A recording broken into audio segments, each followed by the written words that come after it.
நான் சொல்றேன், நாம எதை அதிகமா நோக்கி பார்க்கிறோமோ அது நம்முடைய ஆத்மாவை பற்றி பிடிக்குது. ஒரு நெருப்பு மாதிரி.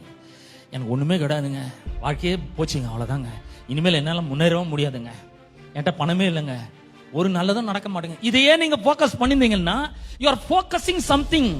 If you are focusing something, it will catch a fire into your soul. உங்களுடைய ஆத்மாவில் ஒரு நெருப்பு மாதிரி அதை வந்து பற்றி பிடிச்சு கொள்ளுது. அது ஆத்மா விட்டு போறது ரொம்ப கஷ்டம். உள்ள போய் அது ஒரு பெரிய வேலையை செய்யுது. பணமே இல்லைங்க, ரொம்ப கடன்ல இருக்குதுங்க, என்ன பண்றதுன்னு இதுதான் ஃபோக்கஸ். இப்போ நம்ம வாயில இருந்து என்ன வருதோ அதான் நம்ம ஃபோக்கஸ் பண்ணிட்டே இருக்கிறோம்.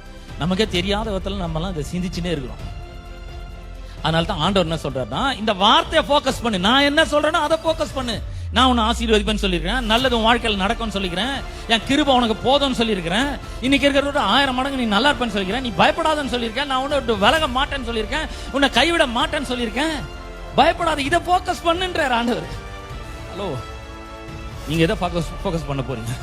இன்னைக்கு நான் சொல்லியிருக்கேன், நாளை இந்நேரத்தில் within 24 hours ஆண்டவரால ஒரு நேஷனுடைய, ஒரு தேசத்தினுடைய பொருளாதாரத்தையே மாற்றி அமைக்க முடியும்னா உங்க பிரச்சனை என்னங்க? ஜுஜுபிங்க. அது நான் சொல்றேன், சும்மா சாதாரணது.